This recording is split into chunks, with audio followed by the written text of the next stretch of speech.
देशाचे प्रधानमंत्री माननीय नरेंद्र मोदीजी यांचेही मी आभार मानतो की त्यांनी डीएमआयसीला पुश दिला आणि मला या गोष्टीचा आनंद आहे।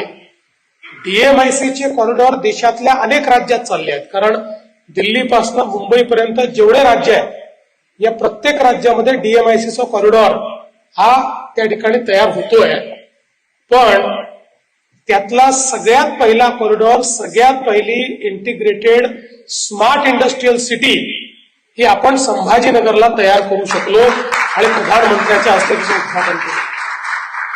त्याचा परिणाम काय झाला तर इथली अस्तित्वात असलेली इकोसिस्टीम, इथला ह्युमन रिसोर्स, इथली एंटरप्राइजिंग अशा प्रकारची एक व्यवस्था, एन्सिलरीजचं जे नेटवर्क या ठिकाणी तयार झालेलं आहे ते नेटवर्क, ऑटो क्लस्टर सारखे आपले जे काही प्रयत्न आहेत ते प्रयत्न, या सगळ्या गोष्टींमुळे एक ज्याला आपण पूल म्हणतो तो पूल या ठिकाणी तयार झाला।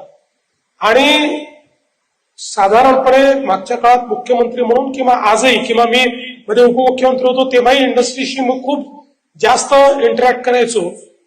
या प्रत्येक वेळी माझा प्रयत्न असा असायचा की इंडस्ट्री या मागास भागात जास्त गेल्या पाहिजे आणि म्हणून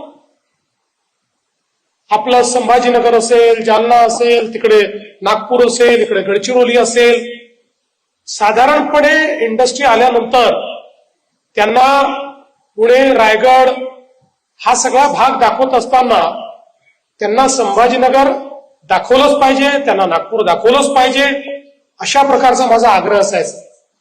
आणि मी तुम्हाला सांगतो, जो संभाजीनगरला आला तो इथनं परत जातच नाही। Seeing is believing.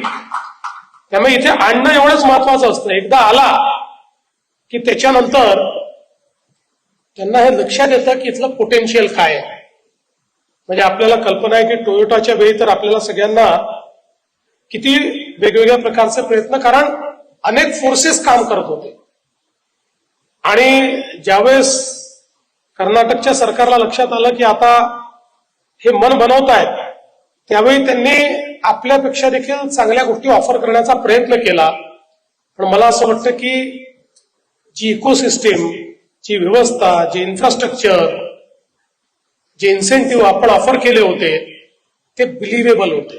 ते पाहिल्यानंतर त्यांना लक्षात आलं की हे करण्यासारखं आहे आणि म्हणून या ठिकाणी त्यांनी देखील